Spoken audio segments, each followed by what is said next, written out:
Hey everyone, I am back again with another session, pattern hacking of McCalls 4385. I have made another 2 videos on the channel showing the process of where I am up to this point. Okay, so I've lengthened this denim jacket. I have all of the pattern pieces traced, cut out to the size 10 of the commercial pattern. Everything is pinned to the lovely dark denim that we're using for this jacket to match a pair of custom chaps that were made. So at this point, I have my tailor's chalk, and what I like to do once I have all of my pattern pieces laid out and pinned to the fabric, making sure that your pattern pieces follow the instruction sheet. Some show that some pieces are pattern side down, other pieces are pattern right side up. So make sure you pay attention to that. And with my tailor's chalk, I like to trace out the perimeter of every pattern piece, and that aids in cutting out correctly. Everything is done with the attention to detail and basically utmost perfection to ensure the best fit. Okay, so I just like to trace the outline of the perimeter as I'm holding my pattern piece down with my left hand. I'm going through and all around, pressing with a little extra force there with my tailor's chalk, of course not to break it, and just following the outline of my pattern. And I'm going to do that for every single pattern piece. Okay? And as I go through, I try to make a little mark where I have my notches. I'll put 2 marks so that just in case if this pattern moves or if it rips and it's out of place, or I happen to remove it and lose placement, or if the pattern piece gets lost, I can still sew it up based on these notches, which is rare, but I guess that could happen. Okay, so that was the actual back piece here, and that's on the fold. I'm tracing out the cuff here, all the way around. All right, and this is a pattern that may not easily be found on the market. I'm pretty sure you can find anything on, Etsy nowadays, or you could probably even go to McCall's website and you might be able to find that pattern there as well. But when I looked on the back of the pattern piece, I think it was labeled 2004. All right, so I'm just moving along, and this goes all the way down because remember, this pattern called for about 2 yards. I think about 2 yards, maybe 2.5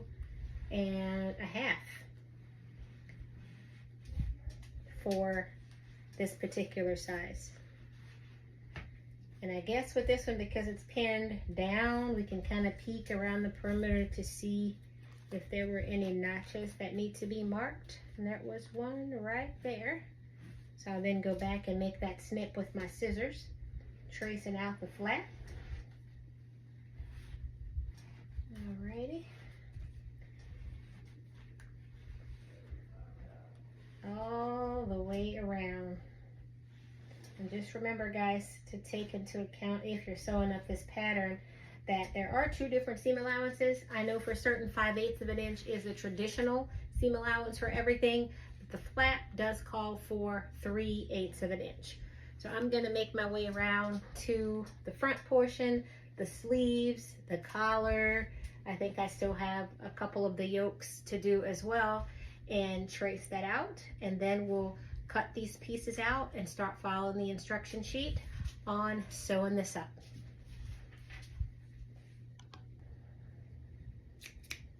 Time to cut. All right, guys, so I'm going to start with the front yoke piece here. I have all of my pattern pieces pinned and traced out with my tailor's chalk, and I'm going to go ahead and start with piece number 3, which is the yoke front. So just reading the front of what I've transferred from the commercial pattern onto my secondary pattern piece that I've cut out to the size so that I don't have to fold or cut or bend the actual commercial pattern tissue paper to keep that intact and preserved for future use, I personally like to transfer the specific size that I'm cutting for this project onto tissue paper and make all of the adjustments and pattern hacking from this and not the original. Okay, that's just some tips or advice of how I do it. Okay, so I'm going to start here following the tailor's chalk line and cutting directly on the line. I don't want to go too far out. I don't want to cut into tissue paper because all of that's going to affect the final fitting. And remember, anyone can sew, guys, or learn to sew. It's all about the fit, perfecting the fit. Okay, and the front of this says to cut 2. And because this fabric is folded right sides together, right, we're going to get 2 pieces. One for the left yoke, one for the right yoke. Okay, this is kind of attached, just a little corner there. So I have a notch here, and I also have a notch here at the bottom. So some people like to make a triangle. You know, I was just taught just to make a snip there. That's all you really need. It's a tiny little snip. Thick arrows sometimes you cut too far in, especially if you're using chiffon or silk or some of the finer fabrics. I think a little snip is enough. And there's also one here at the top in the corner. All right, so I'll bring that close for you to see when I say snip, what a tiny little snip looks like for me. Tiny little snip right there. Okay, all right, so I'm gonna make my way around and I'm going to cut out all of these pattern pieces. And once I'm done, I will move on to the pattern instructions to follow what to do next. And this is cut on the fold. And notice that the first pattern piece was right side up, and you'll see that on those instruction sheets. Sometimes right side is just white, particularly on this instruction. I think that's typically the norm. Wrong side of the pattern, or sometimes you see these little gray dots. And this particular piece called for being upside down. I just follow what the designer and the pattern author writes just to get the best outcome. I peek around because it's upside down to see if there are any notches, and there is a little notch right here. So I put my finger on the little arrow of the notch, make a snip to make sure it lines up, and I just work my way around to see if I've missed anything. And that's our fold right here. And this particular piece, I think it's the collar. Yes, it's also the collar. Okay. All right, guys, so we're gonna move around to the flap, the sleeves. I have another yoke somewhere in there, a cuff, and of course the front and the back. So taking your time to cut everything out is what's important. And I've got a lot of denim here. I think this denim, it's very high weight, high quality denim. And, or in terms of ounces is what I mean. And I think I purchased this somewhere up north. I was visiting and I went into a fabric store and they had a pretty good deal on this fabric, so I bought several yards of it. And I tend to do that if I'm not at, you know, fabric stores. We don't have a whole lot of choices here in Middle Tennessee. I'm near Nashville, so I do travel quite a bit, and when I go, I try to load up. All right, guys, I'm getting to cutting. Keep watching. Okay, guys, so I moved on to using the fusible interfacing. So I have piece 1, which is the pocket flap. I'm going to take 2 of those because we had to cut 4 pieces. All right, so I will take 1 wrong side down, next piece wrong side down. And I like to cut my interfacing before I do the pressing. Basically, it eliminates for me less work and less to have to cut out, and all of that possible glue eliminates it from getting on my ironing board. All right, so I cut a around. And same thing on this one. All right, so then what I like to do is flip it over, and now basically I'm just going to take the iron and I'm going to press. Just an up and down motion. It's not really ironing, it's just really an up and down motion to get it to fuse. And then once that's done, if there's any overlap, I just take my scissors and just go around it to get the additional pieces off.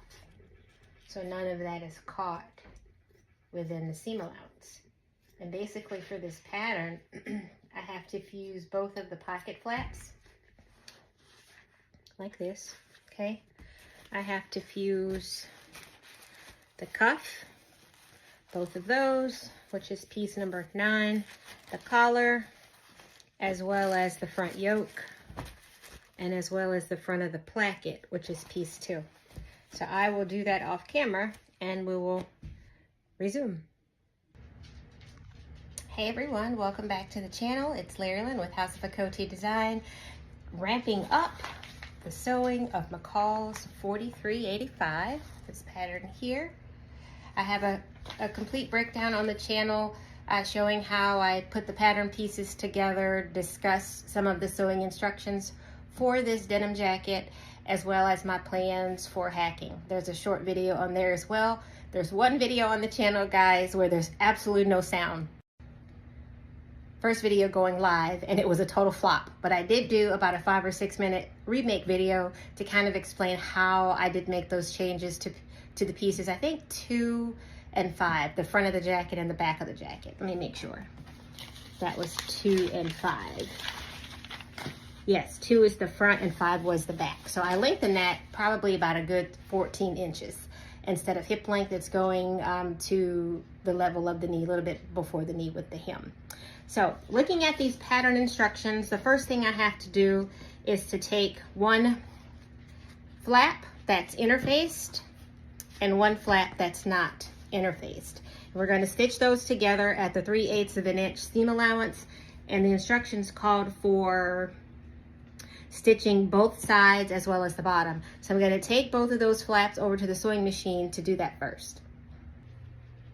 Okay, here, so I have 2 of the pocket flaps right sides together, and I'm going to stitch at that 3/8 of an inch seam allowance.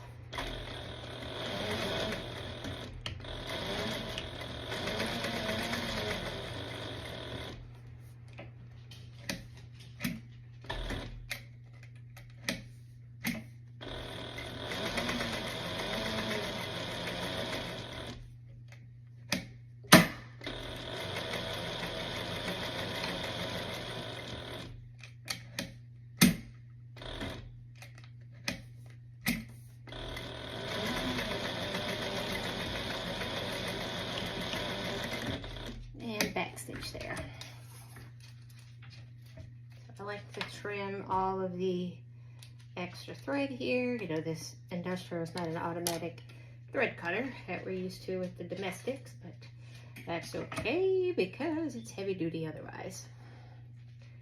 Sometimes this top tension you have to adjust it. You know, the instruction sheets recommended for this denim to use regular weight in the bobbin and to loosen the top tension thread. So I did that. Then I loosen it just a little bit more. Okay, so I'll be doing the same thing to the other one. Okay, so I wanted to make sure everything was nice and pressed on the flaps. So now I've set the machine to the longest basting stitch. On this machine, it's actually 9. So I'm just gonna baste the top edges across to close it.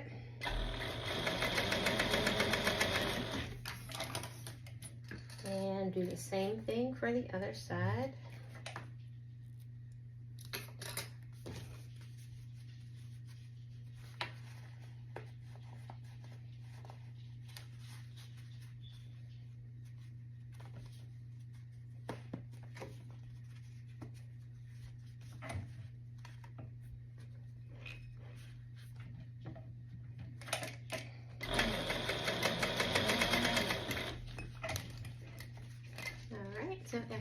just nice and basted here.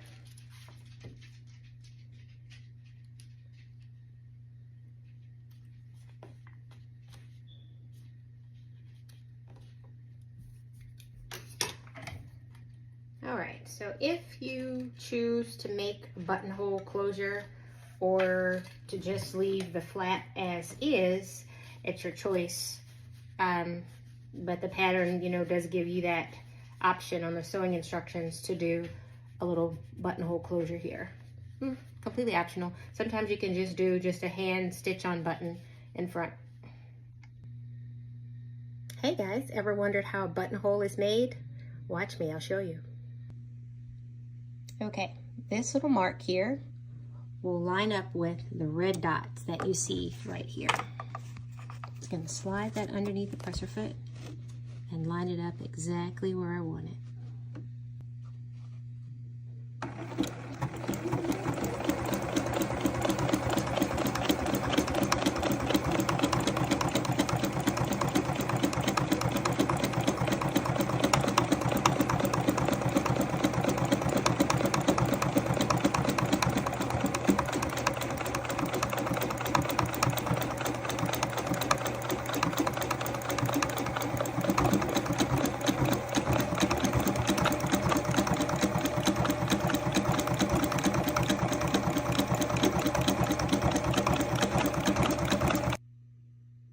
And there you have it. There's your buttonhole. I just have to open this little area here for the button. Cute as it can be. Thanks for watching. Bye. Okay, so I've done some top stitching here along the top of the pocket, and I've had to switch to my regular domestic Juki. My industrial, the motor was making some weird sounds, so I've got to get that checked out. So now all I'm doing is just basting the top.